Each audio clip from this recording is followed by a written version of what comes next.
What's up, guys? Welcome to another episode of UGUE Brothers Vlogs. This is Savage Kitchen, guys. Whew, I got a good one for you today, man. This is such a crazy recipe, out of this world. Some of the boldest, craziest, most insane flavors in this recipe. Whew, I was worried about this one. Guys, I found this crazy awesome recipe online and I decided to make it even crazier, which is the boldest, just most insane flavors I could possibly get together, put them together and see what I can make. And damn, did it turn out good. Alright guys, let's get started. Alright guys, so this recipe was crazy bold. It was a giant risk. First thing you're gonna want to do is just take a nice sized onion, slice it up, put it in a bowl. Doesn't have to be pretty, just nice solid slices. And you're gonna want to get your garlic ready to go. And I just go ahead and put everything in a bowl, get everything ready, because prep is the name of the game in the kitchen, that's for sure. Easiest way to do garlic, of course, just give it a nice crush, and then just a fine chop. Doesn't have to be minced, just a nice fine chop. Put that in the bowl with the onions, because all that's going to go right in the crock pot. Nothing special, so don't worry about if it's clean or not. Now this dish is crazy because of the flavors in this dish. There are so many crazy bold flavors. Everything in this dish is powerful in its own right. Look at that beautiful piece of meat. That's a beef brisket. So I'm going to go ahead and get ready to sear this. So I'm basically going to give it a nice solid coating of ground black pepper and salt. This is a huge piece of meat, so it's going to need help with the seasoning. Now it tastes beautiful on its own when it's done, but it needs help with the seasoning. So get your pan nice and hot before you put your oil in. That way there's no stickage. Easiest way to find that out is just put a few drops of water. If it dances around, it's ready to go. And then basically just go ahead and sear your beef really well. About 2 to 3 minutes per side. Let it build a nice solid crust on the outside. Now, honestly, I probably could have put a lot more salt and pepper on it. This is a very large piece of brisket. Now, the flavors in this are bold. So what I did was I got about a cup of Guinness and about a half cup of this chili sauce. And this is just something I found in the Asian section of my grocery store. This is a Thai chili sauce. It's pickled red peppers and garlic. It's delicious. It's got a nice spice to it, a nice sweetness to it. It's very bold. But you can use any chili sauce you want to use. So don't even overthink it. Just whatever you like, go with that. If you don't like spice, leave it out. Now, all of these spices are super bold on their own. Essentially, I'm using cayenne pepper, I'm using chili powder, I'm using turmeric, I'm using smoked paprika, and garlic powder. And just give that sucker a nice, beautiful coat. This is a gigantic piece of beef. I could have stood to use a lot more seasoning than I actually use. Just judge it by the size of brisket that you choose to get.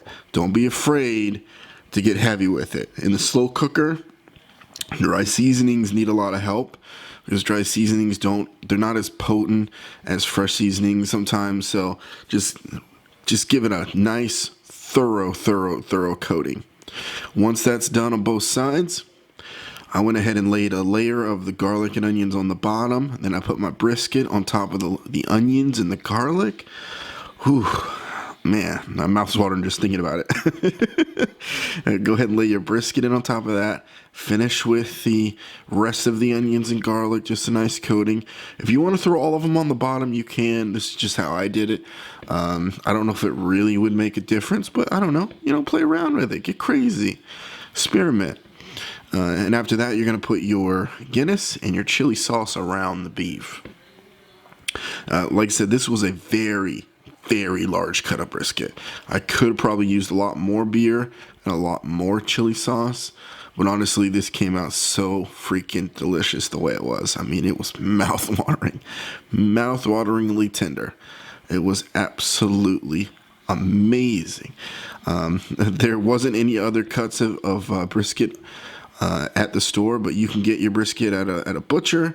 You can get it at Sam's, Costco, Aldi's, all kinds of different places you can get a brisket. So just get the one that's cost effective for you. But these are gigantic pieces of beef that can feed your whole family and relatively inexpensive.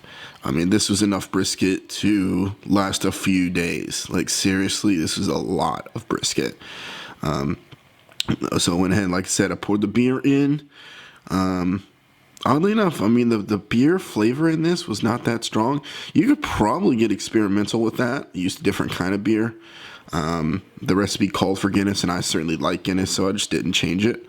And the chili sauce, it just called for regular chili sauce. I decided to get a little weird with it and use this pickled chili garlic sauce. Put the top on, throw it on low for 8 hours. Cook this baby low and slow. That's the best way to do it. Best way to do it. Basically, you don't want to lift that lid again, because every time you lift the lid, that's another half an hour cook time. So don't mess with it. Once it gets real close, I went ahead and started making my smashed taters. I just use these beautiful, beautiful red potatoes, cut them in cubes. Obviously, I made sure I washed the skins off, because this is dirty mash, so I am going to use the skins. If you don't like dirty mash, you can skin them, but again, that's, you're giving up a lot of nutrients that are in the skin of the potato. Not only that, it adds a nice color profile. But if you don't like the skins, just peel them. It's not a big deal. After you peel them and cut them in cubes, I used about 10 potatoes. I went ahead and prepped my veggies that are going to go in this, because this is a hefty potato meal. So cut you up a bunch of garlic to taste, how much garlic. I love garlic, so I was heavy with it. I ended up using about 5 cloves. Then I got some beautiful, beautiful fresh green onions from the store. Gave them a nice chop, just cut the whites off the ends, and I just used the greens in this case. Get you a nice solid pile. I just eyeballed it. There's no real measurements here, so just whatever you like. Just be creative with it. Experiment. Put it all into a pot, and then you're going to fill that up with water all the way up to the top till your potatoes are covered, and then go ahead and bring that water up to a boil. I went ahead and seasoned mine as well with a little salt. Bring that to a boil, cover it, cook it, maybe 20 minutes or so. But basically, you want your potatoes to be fork tender, easy mashing. You don't want it to be super mushy. Just as soon as it's fork tender, it's done. So just keep checking on it. Give it about 15-20 minutes. Go in there, check on it, poke it with a fork. If it just pierces right through, especially in this case the skin, if it just pierces right through like butter, it's ready to go. So just make sure you do cover it. If you don't have a cover, that's okay. It's not the end of the world, but it is advisable. Once that is done, go ahead and take that out of the pot, drain it, and put that into some sort of bowl or something that you're going to use to mash your potatoes. I just went ahead and rinsed out the pot, used the same pot, because that was just easiest for me. And then you can go ahead and start putting your fixins in. You're going to start with a little bit of milk, a little bit of sour cream, salt, pepper, throw your garlic in, and your green onions in, and just give it a nice smash. I used a fork, and then I finished off with a spoon. You can use a mixer. Just really depends on how creamy or rustic you like your potatoes. I like mine a little meaty, so I just used a fork and just a nice spoon. And then just mixed it. I didn't want a really smooth, creamy potato in this case, just based on the fact that the brisket itself was going to be very rustic in nature. So I wanted something else to really just pair well with that. But it's really up to you. It's what you like. If you like it creamy, get you a potato masher, get you out a nice stand mixer or something like that, and just whip it up. No big deal. This is about a cup of sour cream and about a cup and a half of milk. You don't necessarily have to use milk. You can use cream. You can leave the milk out completely. It's really up to you. Just kind of mess around with it, play with it. There's so many different recipes out there you can go by. This is just kind of what I did. Now, as you're mashing, as you're mixing, make sure you try your potatoes as you're doing it in case it needs more seasoning. I did try mine, and it ended up needing a little bit more, so I added a little bit more. So don't be afraid to try as you're cooking. But this was so easy. I mean, these potatoes were perfect. Like I said, I just used a fork. I don't currently have a potato masher, so I just did it old school, just with a fork.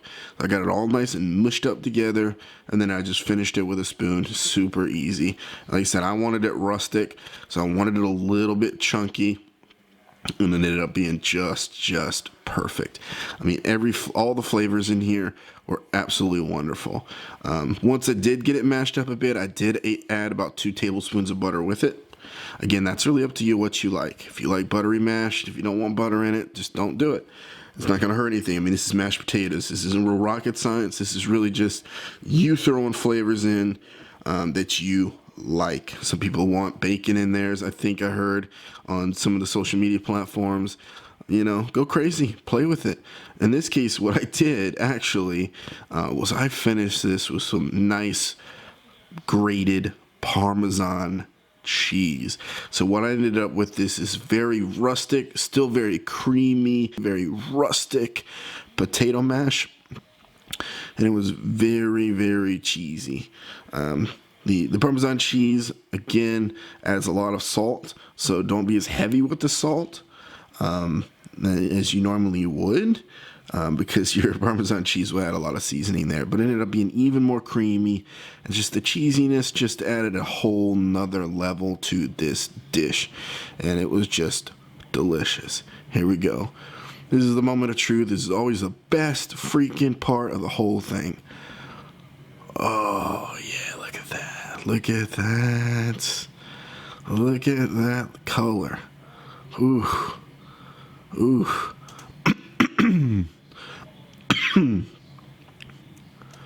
Look at that color. Oh, man. This is actually really hard to get out of the pot. It was so stinking tender. I mean, look at that baby jiggle. Look at it jiggle.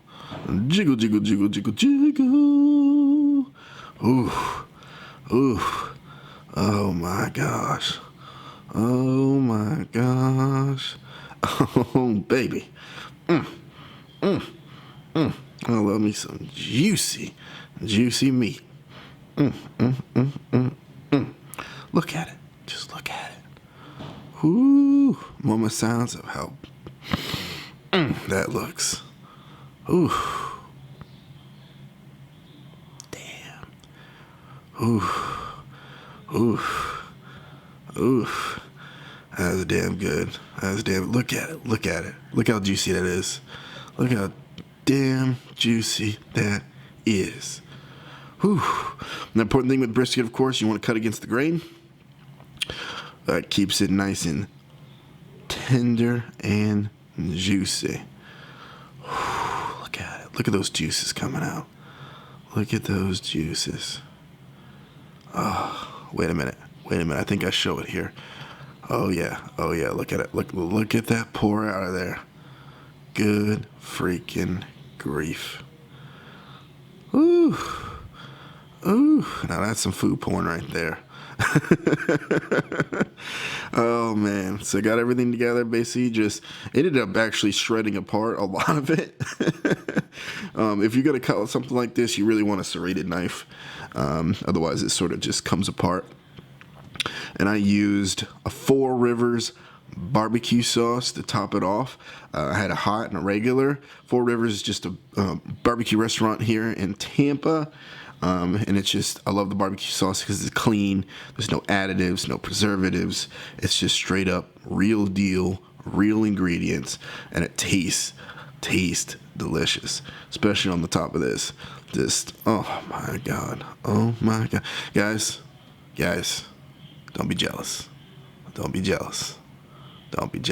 I know it looks good. I know it does. But don't be jealous. You can make this. You can make this. This doesn't take any particular skill to do.